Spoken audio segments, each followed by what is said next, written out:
नमस्कार, बहुत स्वागत है आपका अना 24/7 में। मैं आपके साथ में सचिन पाटिल। देखिए, लंबे समय से वक्फ बोर्ड नाम का जो जिन सो रहा था वो अब छत्तीसगढ़ में जाग गया है। क्या है पूरा मामला, आपको बताता हूं। छत्तीसगढ़ वक्फ बोर्ड पूरे प्रदेश में वक्फ की संपत्तियों की सीबीआई जांच कराना चाहता है।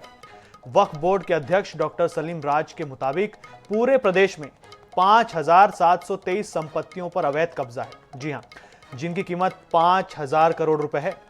इसमें से करीब 2,000 संपत्तियां ऐसी हैं जिन पर किराएदार काबिज हैं, जो किराए पर हैं लेकिन किराया नहीं दे रहे हैं। इस किराए से हर साल बोर्ड को 200 करोड़ रुपए मिल सकते हैं, जो मुस्लिम समाज के आर्थिक रूप से कमजोर लोगों के लिए उपयोग में आ सकते हैं। लेकिन इस समय इन कब्जाई संपत्तियों से बोर्ड को सिर्फ 5 लाख रुपए मिल रहे हैं।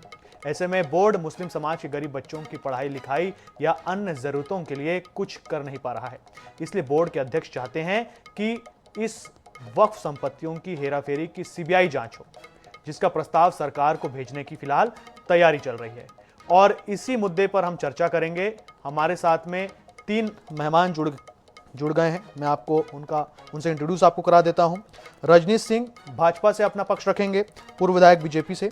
और सलाम रिजवी हमारे साथ में हैं, पूर्व अध्यक्ष वक्फ बोर्ड, कांग्रेस से अपना पक्ष रखेंगे। और डॉक्टर सलीम राज खुद हैं अध्यक्ष वक्फ बोर्ड छत्तीसगढ़। और चर्चा की हम शुरुआत करते हैं। तो देखिए, वक्फ बोर्ड एक ऐसा बोर्ड है, वक्फ का पहले आपको मैं मतलब समझा देता हूं कि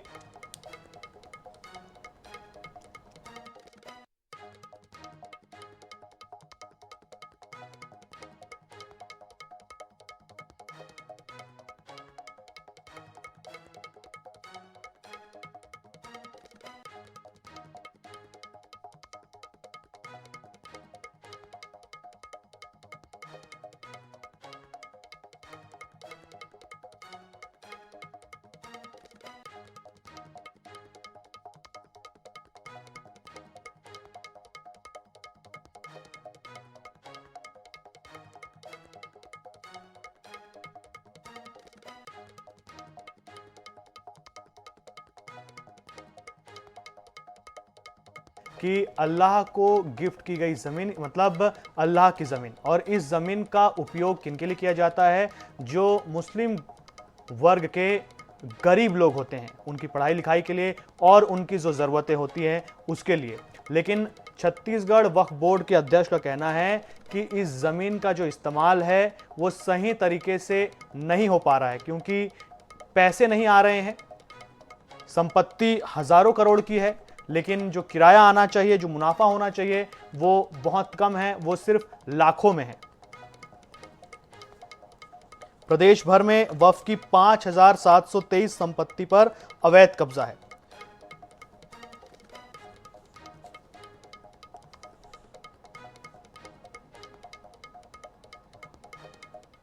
चलिए, तो डिबेट की शुरुआत करते हैं। आपको फिर से इंट्रोड्यूस करा देता हूं हमारे जो गेस्ट हैं उनसे। रजनीश सिंह हमारे साथ में है, भाजपा से अपना पक्ष रखेंगे, पूर्व विधायक भाजपा। और हमारे साथ में सलाम रिजवी जी है, पूर्व अध्यक्ष वक्फ बोर्ड छत्तीसगढ़। बहुत बहुत स्वागत है आप दोनों का। मैं आपसे सबसे पहले ये जानना चाहता हूं कि वर्तमान जो बोर्ड के अध्यक्ष हैं डॉक्टर सलीम राज, वो चाहते हैं कि वक्फ बोर्ड की जो संपत्तियां हैं उनकी सीबीआई जांच होनी चाहिए, क्योंकि उन्हें लगता है कि इसमें ढेर सारी गड़बड़ियां हैं। जैसे कि मैं आपको बताता हूं कि प्रदेश भर में वक्फ की लगभग 5,000 से ज्यादा संपत्तियों पर अवैध कब्जा है। इन संपत्तियों की कीमत 5,000 करोड़ रुपए है। 2,000 संपत्तियां ऐसी हैं जिन पर किराएदार काबिज हैं, यानी कि किराए पर हैं, और लेकिन वो किराया नहीं दे रहे हैं। और किराए से सालाना बोर्ड को लगभग 200 करोड़ रुपए मिल सकते हैं, लेकिन इस समय मात्र 5 लाख रुपए मिल रहे हैं। और ये जो आंकड़ा है वो बहुत ज्यादा है, एक बहुत ज्यादा डिफरेंस है। सबसे पहले मैं आपसे जान लेता हूं माफ करिए, डॉक्टर सलीम, डॉक्टर सलमान रिजवी, आपसे जानता हूं कि क्या आप बता सकते हैं कि क्या अभी जो आरोप लगाए हैं वर्तमान अध्यक्ष ने, क्या वो सही हो सकते हैं? और क्या इतनी सारी गड़बड़ियां आपको लगता है कि अभी हो सकती है, इतनी इतनी इतनी बड़ी मात्रा में ये जो हेराफेरी हुई है? देखिए, वक्फ बोर्ड का काम वक्फ की संपत्तियों की आने के लिए। और वक्फ की संपत्ति जो है वक्फ बोर्ड की नहीं होती है, वो अनेक संस्थाओं की होती है। मजार की, मस्जिद की, खानका की, दरगाहों की संपत्ति होती है, उसकी निगरानी करना वक्फ बोर्ड का काम है। अब अगर कहीं किसी संपत्ति में कहीं कब्जा किया गया है, कब्जा है, तो वक्फ बोर्ड कानून के तहत उसे खाली कराने का जिम्मा भी वक्फ बोर्ड के अंतर्गत आता है। और ये सब करने के लिए 7% निगरानी चंदा वक्फ बोर्ड को मिलता है, जिससे वक्फ बोर्ड चलता है। शासन का एक छोटा सा अनुदान मिलता है और 7% जो निगरानी चंदा मिलता है, ये सब मिला के वक्फ निधि बनती है। वक्फ निधि से ही वक्फ बोर्ड बनता है। अब हमारी अपनी जिम्मेदारी बनती है कि जब हम वक्फ में हैं, वक्फ बोर्ड में अध्यक्ष हैं या हम उसके मेंबर भी हैं, तो हमारी अपनी जिम्मेदारी बनती है कि अगर हमारे पास में कोई संपत्ति कब्जे में हमारे संज्ञान में है, तो अब उसको हमें खाली कराना है। खाली कराने के लिए बोर्ड आदेश पारित करता है, ट्रिब्यूनल जाता है। जो अभी नया कानून में अभी कुछ संशोधन हुए हैं कि आप सिविल में भी जा सकते हैं। तो सबसे पहले तो बोर्ड को कार्रवाई करनी चाहिए, बोर्ड नोटिस दे उन्हें खाली कराने के लिए। और अगर कहीं उसमें कहीं से सामने वाले की बातों, किराएदार की बातों से असहमत है, तो उसमें खाली करने का आदेश पारित करता है। तो ये सब प्रकरण, इसमें सब कार्रवाई तो वक्फ बोर्ड को करनी चाहिए। इसमें सीबीआई क्या चीज, किस चीज की जांच करेगी? पहले हम उतने दूर तक के चले जाएं कि जहां पर ऐसा कुछ गड़बड़ घोटाला दिखता है तो हम सीबीआई को केस दे दें, सीबीआई को ईओडब्ल्यू को दे दें हम लोग। लेकिन फिलहाल तो बोर्ड की कार्रवाई अभी स्टार्ट करनी पड़ेगी। जो भी कब्जे हैं वहां पर बोर्ड को ही कार्रवाई करनी पड़ेगी, चाहे कितना भी बड़ा आदमी हो। तो पॉलिटिशियन हो या कोई भी, अगर उसने वक्फ की संपत्ति पे कब्जा किया तो पहले तो वक्फ बोर्ड को पहल करनी पड़ेगी। सलाम रिजवी जी, आप पूर्व अध्यक्ष रहे हैं बोर्ड के। मैं आपसे ये भी जानना चाहूंगा कि ये जो आंकड़े पेश किए गए हैं कि इतनी गड़बड़ी है, इतनी संपत्तियां हैं, इतने करोड़ रुपए मिल सकते थे बोर्ड को, 200 करोड़ रुपए जैसा कि मैंने आपको बताया, लेकिन मात्र 5 लाख रुपए मिल रहे हैं, इनमें कोई सच्चाई हो सकती है? आपको क्या लगता है? बोर्ड को तो बताया ना, बोर्ड को जो पैसा मिलने का है वो सिर्फ निगरानी चंदे का 7% मिलना है। यदि किसी मस्जिद की आय 1 लाख रुपए साल की है, तो उसको 7,000 रुपया वक्फ बोर्ड को मिलता है, जो उसकी संपत्ति की निगरानी के लिए होता है। अब अ, आंकड़े में हम ना जाके, जो संपत्ति हमारे पास, जो पहली बात तो हम कैसे आकलन करेंगे कि पूरे प्रदेश में कि किस मस्जिद की या वक्फ संपत्ति का कितना पैसा आ रहा है, और वो हमको सही सही बता रहे हैं कि नहीं बता रहे हैं वक्फ बोर्ड को। इसके लिए हमारे को जगह जगह पर, हर जिले में हमारे को वक्फ बोर्ड का ऑफिस खोलना पड़ेगा, हमारे को ऑडिटर नियुक्त करना पड़ेगा। वो ऑडिटर जो है सारे मस्जिदों से हिसाब किताब लेगा, जहां पर हिसाब किताब में जहां गड़बड़ी पाई जाती है उसकी वसूली करेगा। ये बहुत सी चीजें हैं जो अभी वक्फ बोर्ड को करना बाकी है। इतने दिनों में ये सारी सब चीजें नहीं हुई, ये थोड़ा दुख का विषय है कि ये सारी सब चीजें पहले होनी चाहिए थी, लेकिन नहीं हुई। और जब तक कि हम जी संबंधित संस्थाओं से पैसों, उनकी आवक को हम नहीं देखेंगे, तब तक के बोर्ड का निधि हम नहीं बढ़ा। हमारे को वकीलों की नियुक्ति करना पड़ता है, हमारे को स्टाफ बढ़ाना पड़ता है, स्टाफ की सैलरी देना पड़ता है।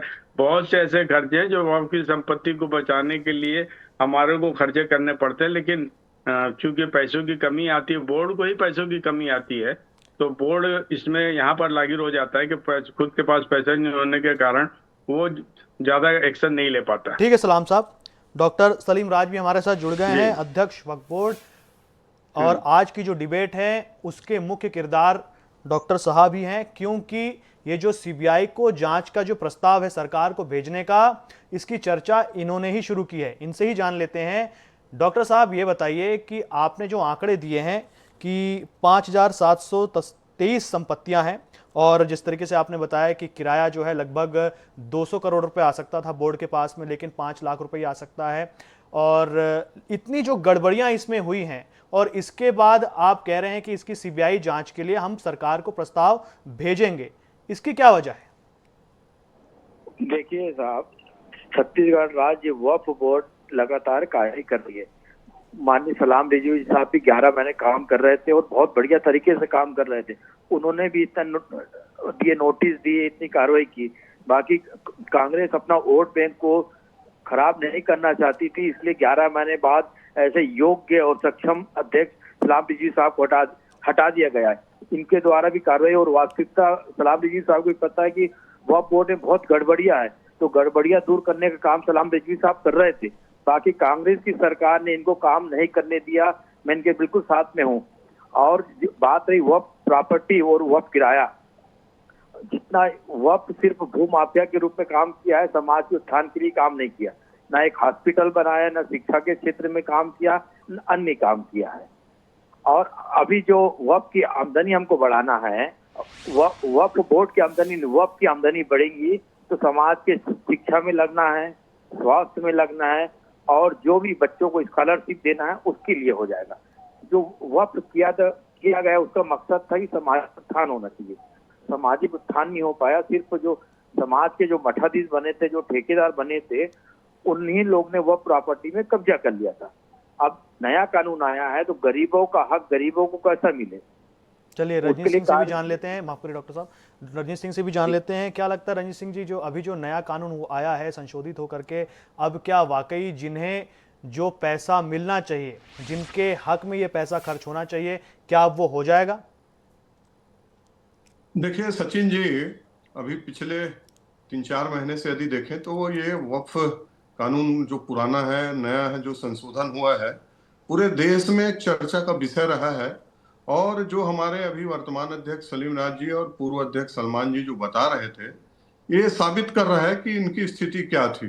यदि हम पूरे देश के संदर्भ में बात करें तो इस तरह की तमाम चीजों की गड़बड़ियां लगातार आई है कि जो वक्फ बनाया गया, जिनके लिए बनाया गया, गरीब मुसलमान भाइयों बहनों को कल्याण हो, तो पूरे देश में कहीं पर कोई वो उद्देश्य पूरा नहीं हुआ। सब जगह गड़बड़ियां ही गड़बड़ियां थी, और इतनी व्यापक गड़बड़ियां हैं कि हमारे पूर्व अध्यक्ष जी जो 11 महीने रहे हैं, वो भी कह रहे हैं कि अभी कई तरह की दिक्कतें हुई, उनको कितना किराया कहाँ से आना चाहिए, क्या होना चाहिए, ये सब उनको टेबल में लाने पर, उसको एक सूचीबद्ध करने पर दिक्कत हो रही है। अब छत्तीसगढ़ के संदर्भ में बात करें तो सलीम राज जी बड़े पूर्व में रहे हैं, अच्छे इसके जानकार भी हैं, और निश्चित रूप से अभी जो उन्होंने कहा है कि 5223 संपत्तियां हैं, उसमें कोई किराया नहीं दे रहा है। कोई किराया दे रहा है तो 100 साल पहले के यदि कब्जा है तो 100 रुपया 200 रुपया दे रहा है। कोई बेच भी दिया है, ऐसे भी प्रकरण आ रहा है कि उसका निजी, जबकि वक्फ की संपत्ति बेची नहीं जा सकती। लेकिन हम जैसा सुन रहे हैं और जो समझ रहे हैं, तो बहुत सारी वक्फ की करोड़ों की जमीन, बहुत बेशकीमती जमीन बेच भी दिया गया है, उसका मालिकाना हक कर ले लिया गया है, उसको रजिस्ट्री अपने नाम से करवा लिया गया है, मॉल, शॉपिंग मॉल और अन्य अन्य चीज बना दिया गया है अपने निजी हित के लिए। तो ये तमाम चीज है, तो उन्होंने कहा है कि इसकी सीबीआई जांच किया जाए। तो मेरे हिसाब से निश्चित रूप से अच्छा कदम है, और ये जांच होगा कौन संपत्ति इसके पास है, कितना आय होना चाहिए, क्यों नहीं हो रहा था, ये सब जब जांच में सामने आएगा तो निश्चित रूप से हमारे जो उसका उद्देश्य है, मूल उद्देश्य है वक्फ का, कि उसके बनाने से गरीब मुसलमान भाई बहनों का जो कल्याण हो, उनके शिक्षा, स्वास्थ्य, तमाम उनके आर्थिक स्थितियों में जो उनका उत्थान हो, वो आने वाले समय में होगा। और इसीलिए बहुत विचार से सोच समझ करके 3 कानून लाया गया था, और आने वाले समय में निश्चित मानिए सचिन जी, ये गरीब हमारे जो मुसलमान भाई बहन हैं, उनके हित में एक मील का पत्थर साबित होगा। लगातार देश के अन्य भागों में भी जांच हो रही है, मांग किया जा रहा है, जो सक्षम लोग हैं वो जांच के खुद कर रहे हैं। वक्फ बोर्ड के अध्यक्ष जी ने खुद कहा है कि इसकी जांच की मांग कर रहे हैं, वो पूरा फाइल तैयार कर रहे हैं। तो निश्चित ही आने वाले समय में इसका लाभ पूरे छत्तीसगढ़ के गरीब मुसलमान भाई बहनों को मिलेगा। ठीक है रजनीश जी, मैं समझ गया कि आप चाहते हैं कि ये जांच होनी चाहिए, सीबीआई जांच होनी चाहिए। और चलिए सलाम रिजवी जी से भी ये जान लेते हैं कि वर्तमान अध्यक्ष आप कह रहे हैं कि कांग्रेस पार्टी ने आपको काम करने नहीं दिया, इसमें क्या सच्चाई है?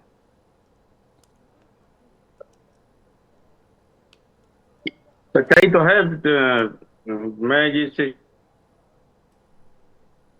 को पहले से इन सब चीजों के तजुर्बे थे, मैं अपने हिसाब से काम कर रहा था जी। लेकिन हमारे ही अपने समाज के कुछ बड़े लोग थे, उनमें कुछ एक मंत्री भी है जिन्होंने उसमें मेरे कामों पे उन्होंने आपत्ति दर्ज कराई, और ये सब चीजें, तो वो कोई नेता दूसरे बड़े नेता को, दूसरे नेता को बढ़ने नहीं देता है, भले तो गड्ढे में जाए, ये सोच के तहत लोगों ने काम किया। इसलिए मुझे, वरना मैं तो अपने हिसाब से कोशिश कर रहा था कि अच्छे से अच्छा काम करने की। तो क्या इसमें जितनी भी वक्त संपत्ति मुझको मालूम है, बहुत सी बड़ी संपत्तियां बेची गई, बहुत सी बड़ी संपत्तियों पे कब्जे हैं। डॉक्टर सलीम राज जो चीज बोल रहे हैं वो उन्होंने, उनके भी संज्ञान में सारी बातें आ चुकी है, कहाँ कहाँ कब्जा है। अब इसके लिए वो नेक दिल से काम कर रहे हैं, आगे करेंगे, उम्मीद भी है। लेकिन मुझको मौका नहीं मिला काम करने का, वरना जिस लाइन पे ये काम कर रहे हैं मैं भी उसी लाइन में ही काम करना चाह रहा था। इसमें कोई सच्चाई है कि पार्टी ने आपको पार्टी अपना जो वोट बैंक है उसको प्रभावित नहीं करना चाहती थी, जिस तरीके से डॉक्टर सलीम राज साहब ने बताया? मेरा अपना मानना था कि पार्टी का वोट बैंक बढ़ता है, इसमें कम नहीं होता, जी, बल्कि मतलब मुझको प्रभावित मौका ना नहीं हो। देने यदि पे वो पार्टी आपको, कहने का मतलब है यदि वो आपको काम करने के लिए देते तो उनका वोट बैंक प्रभावित हो सकता था, इसलिए पार्टी ने आपको काम नहीं करने दिया। ये उनको ऐसा समझाया गया बड़े नेताओं को कि मैं जिस हिसाब से काम कर रहा हूँ उस हिसाब से मुस्लिम समाज के लोग नाराज हो रहे हैं, जबकि बड़ा तबका 10% नाराज हो रहे थे, 90% तबका काम से खुश था, क्योंकि उनको वक्फ की संपत्ति फ्री मिल रही थी। तो वोट बैंक बढ़ता, लेकिन समझाया उल्टा गया, क्योंकि मुझको बनने नहीं देना था। तो मेरे साथ में तो ये खेल तो हुआ है, अब उसको मैं क्या बोलूं, अपना पार्टी का अपना फैसला था और उसमें मेरा कहीं विरोध भी नहीं करूंगा मैं उसमें। किसी मंत्री का नाम लेते रहते रहते रह गए थे आप बता दीजिए INA वो 24/7 के मंच सबको पर। सबको मालूम है, वो जी ओपन बात है। इन जी इन मामले में तो मुझे बड़े नेताओं ने तक के कहा कि उनसे उनसे बात कर लो, तो मैंने बात करना ठीक नहीं समझा, क्योंकि मेरे को भी 38 सालों से राजनीति करते हो गया। कोई मेरा जी नुकसान पहुंचाता है तो मैं भी दूसरे का नुकसान पहुंचाना जानता हूँ राजनीति में, इसलिए मैंने सब्र करके रह गया। जब मौका आएगा तो देखेंगे उसमें क्या बात है। जी कोई जी कितना बड़ा नेता हो, हम भी तो छोटे मोटे नहीं है। जी, समझ गए। डॉक्टर सलीम राज जी, आपसे भी जान लेता हूं कि वक्फ संपत्ति जो होती है, कहा जाता है कि इससे जो प्रॉफिट होता है वो गरीब मुसलमानों को मिलता है। आज तक ऐसा होता नहीं दिखा, और मुझे ऐसा लगता है कि केंद्र सरकार ने अभी जो काम किया है उसके बाद ये हो सकता है कि नहीं, ये पहले मैं अपनी राय बताऊं, ये आपसे जानना चाहता हूं, क्योंकि और ये भी जानना चाहता हूं कि जो सीबीआई जांच की आप जो प्रस्ताव अभी भेजने वाले हैं, क्या वो पहले नहीं हो सकता था? क्या ये जो संशोधन हुआ है उसके बाद ही ये हो सकता है? नहीं, पूर्व के अध्यक्ष सलाम रिजवी साहब ने भी कोशिश करे थे, करीबन इन्होंने भी 2000 से 3000 के आसपास नोटिस दिए थे, क्योंकि इनको पूरा समर्थन इनको नहीं मिल पाया। तो चूंकि स्वयं अध्यक्ष महोदय बोले कि इनके जो बताए हुए रास्ते में मैं आगे चल रहा हूँ, इन्होंने जो फाइल बनाए थे वो फाइल को मैं मूवमेंट कर रहा हूँ बस। सीबीआई जांच भी होना चाहिए, और जो फर्जी रजिस्ट्री हुई थी, क्योंकि हमारे देश के संवेदनशील प्रधानमंत्री है, और गरीबों का हक गरीबों को कैसा मिले। और सिर्फ कांग्रेस का नारा था, गरीबी दूर करो, आज तक गरीबी तो दूर नहीं करी है, सिर्फ पैसे वालों को पैसे वाले बनाई। भारतीय जनता पार्टी गरीबी के लिए ही योजना बनाती है, चाहे प्रधानमंत्री आवास देख लीजिए, उज्ज्वला योजना देख लीजिए, महातारी वंदन योजना देती, और नया वक्फ बिल देख लीजिए। आज तक गरीबों का हक गरीबों को नहीं मिला था। नया वक्फ बिल आने से गरीब मुसलमान शिक्षित, तरक्की होगा, और 2047 में विकसित भारत में एक सहभागी बनेगा। ये भारतीय जनता पार्टी की सोच है, और गरीब मुसलमान का कैसा उत्थान हो उसके लिए भारतीय जनता पार्टी कार्य करती है, और उसी कारण नया वक्त। जी डॉक्टर साहब, रजनीश सिंह जी, ऐसा बहुत कम देखने को मिलता है, खास करके डिबेट में तो बिल्कुल नहीं, कि कांग्रेस से ताल्लुक रखने वाले व्यक्ति, भले ही वो पूर्व अध्यक्ष क्यों ना हो और जो वर्तमान के हैं भाजपा के हैं, वो एक ही ट्रैक पर हैं। नहीं, देखिए सचिन जी, जब आप समाज के उत्थान के लिए सोचेंगे, गरीबों के लिए सोचेंगे, तो इसमें कोई राजनीतिक दल का कोई मुद्दा ही नहीं आता। हम जो इन 60 सालों में जो कांग्रेस की सरकार ने जो हमको सिखाया, सिर्फ तुष्टीकरण की नीति, और सिर्फ इसके कारण ही देश इतना पीछे रह गया है। आज इन 11 वर्षों में, अभी सलीम भाई बहुत सारे उदाहरण दिए, लंबा चौड़ा एक बता सकते हैं कि देश आज कहां से कहां पहुंचा है, कितने विश्वास से हम सब भरे हुए हैं। तो इसका कारण है, तो उनका तो कदम स्वागत योग्य है। और राजनीतिक क्षेत्र में जब आप कुछ करने की इच्छा के साथ आते हैं, जैसा वो बता रहे हैं कि 35-40 साल से मैं हूं, और जिस दायित्व को मिला और उस दायित्व में यदि निर्वहन नहीं हुए तो फिर ठप्पा लगता है कि इन्होंने क्या किया। तो उसमें उन्होंने काम किया, इसलिए इसमें होना भी चाहिए, मैं बिल्कुल मानता हूँ, और हो भी रहा है। बहुत जगह है, बहुत क्षेत्रों में ऐसा आता है कि हम भी अपने जो विपक्ष के नेता हैं उनका सम्मान करते हैं, उनका काम का सम्मान करते हैं। और यदि हमारे दिल में ऐसी इच्छा है, मेरे को जो दायित्व मिला है, मैं बिना भेदभाव के उस दायित्व को पूरा करूंगा। लेकिन कुछ ऐसे लोग हैं, जैसा कि वो बता रहे हैं, निश्चित रूप से है, हम लोग बार बार कहते हैं, आज कोई आरोप प्रत्यारोप का विषय नहीं है, लेकिन है ये विषय सच्चाई है कि कुछ बड़े लोग हैं राजनीतिक के, जो अपने आप को रहनुमा समझते हैं, और कुछ धार्मिक संगठन के लोग भी हैं जो इन लोगों को जो वक्फ की संपत्ति है वो बड़ा लंबा चौड़ा आंकड़ा है। यदि इसमें बात करें तो हम लगातार देश में सुने हैं कि 80% वक्फ की जो संपत्ति है वो गलत हाथों में कब्जा है। 70% जो संपत्तियां हैं उसका कोई रिकॉर्ड नहीं है, ना उनका कोई आय मिल रहा है। आज भी हमारे मुसलमान भाई बहन जी 40% से अधिक की संख्या में गरीबी रेखा के नीचे जीवन यापन कर रहे हैं, बहुत बड़ी बात। और जो संपत्ति है, कहा जाता है कि भारत सरकार रेलवे के बाद तीसरे नंबर की संपत्ति इनके पास है, वक्फ के पास। मैं अभी उसी पर आने सोचिए वाला यदि था। उसका मैं उसी पर आने वाला था रजनीश जी, और ये सवाल मैं पूछना चाह रहा था पूर्व अध्यक्ष जी से कि क्या जो हम सुनते हैं कि रेलवेज और फौज के बाद में सबसे बड़ी संपत्ति जो है वो वक्फ के पास में ही है, इसमें कितनी सच्चाई है? अब तो आंकड़े आ गए हैं, पहले तो मुंह जबानी बात कही जाती थी। अभी जब से ये वक्फ संशोधन 2025 आया है तो इसमें जो समिति बनी थी, जॉइंट पार्लियामेंट कमेटी जो बनी थी, तो उसने बहुत मेहनत करी, बहुत काम करा, उसमें सारे देश के आंकड़े आ गए। उस आंकड़े के हिसाब से तो वक्फ की प्रॉपर्टी बहुत है, और कुछ पुरातत्व विभाग के अधीन भी आती है, उसको भी जोड़ दिया गया। अगर उसको अलग करते हैं तो क्या है, तो मैं नए बारे में नहीं कहूंगा, लेकिन हाँ वक्फ की संपत्ति बहुत, हमारे छत्तीसगढ़ में वक्फ की संपत्ति बहुत है। लेकिन यह दुर्भाग्यजनक है कि वक्फ की देखरेख करने वाले जो मुतवल्ली होते हैं, उसके जो केयर टेकर होते हैं, वो पढ़े लिखे बहुत से मैंने देख, ज्यादा वो उसमें वो नहीं रहते। उस शुक्रवार का जो जुमा झोली होती है उसमें मस्जिद चलाने पे उन लोग विश्वास करते हैं, वक्फ की आय बढ़ाने पे बिल्कुल विश्वास नहीं करते। वक्फ बोर्ड गाय बगाए उनको नोटिस देता, समझाता, हर चीज दिशा निर्देश देता, सब कुछ करने के बाद भी वे लोग चूंकि ठीक है, राजस्व के एक जानकार लास्ट नहीं ठीक होते, है, ठीक इसलिए है, प्रॉपर्टी एक नहीं लास्ट बचा सवाल पाते। डॉक्टर साहब से, एक लास्ट सवाल डॉक्टर साहब से। जी। डॉक्टर साहब, लेकिन जब भी बीजेपी जो है, जैसे कि अभी केंद्र सरकार ने संशोधन किया, उसके बाद जो कम्युनिटी के जो लोग थे, खास करके जो बड़े लोग हैं, वो हाय तौबा मचाने लगे। और ये हमेशा ऐसा क्यों होता है? जब आप दोनों उसी वर्ग से आते हैं, उसी कम्युनिटी से आते हैं, और आप दोनों बता रहे हैं कि ये जो संशोधन हुए हैं वो सही हुए हैं और ये जांच होनी चाहिए, तभी जो सही जो पैसा है, असली पैसा जहां जाना चाहिए वहां जाएगा, उसके बाद भी विरोध होता है। नहीं, जो समाज के ठेकेदार है और जो वह प्रॉपर्टी में कब्जा किए, वो जिनकी दुकानदारी बंद हो रही है, उन लोग विरोध कर रहे हैं। जो गरीब मुसलमान है, पिछड़ा मुसलमान है, ये नया वक्फ कानून का स्वागत कर रहा है। क्योंकि हमारे कुछ मौलाना लोग ठीक भ्रमित कर रहे हैं कि आपकी मस्जिद, दरगाह, इमाम बाड़ा, खानका की जगह ले ली जाएगी। देश के गृह मंत्री जी ने लोकसभा में बोल दिए है कि मस्जिद, मठ, दरगाह, इमाम बाड़ा, खानका की 1 इंची भी जगह नहीं ली जाएगी जी। तो दिख भ्रमित करने का काम कर रहा है। हम चाहते कि वक्फ की आमदनी बढ़े और मुस्लिम समाज की तरक्की हो, तो इसके लिए तो मुसलमानों को समर्थन करना चाहिए। जैसे 3 तलाक का मामला, तो 3 तलाक का कानून आने में विरोध कर रहे थे, आज 26% तलाक में कमी आई है। तो 6 महीने बाद नया वक्फ बिल आएगा, जब मुसलमान की तरक्की, शिक्षित होंगे तो स्वयं स्वागत करेंगे। अभी समाज के लोग स्वागत कर रहे हैं, समाज के ठेकेदार लोग स्वागत जी। डॉक्टर साहब, समय कम है, इस वजह से आपको रोकना चाहूंगा। आप तीनों मेहमानों का इस चर्चा में जुड़ने के लिए बहुत बहुत धन्यवाद। और देखिए, ये बात सच है कि वक्फ बोर्ड जो है वो अल्लाह के लिए दान की गई ज़मीन होती है, और इसका एक ही मकसद होता है कि मुस्लिम समाज के लोग जो आर्थिक रूप से कमज़ोर हैं उन्हें इसका फ़ायदा हो। और ये चर्चा आज इसी विषय पर थी।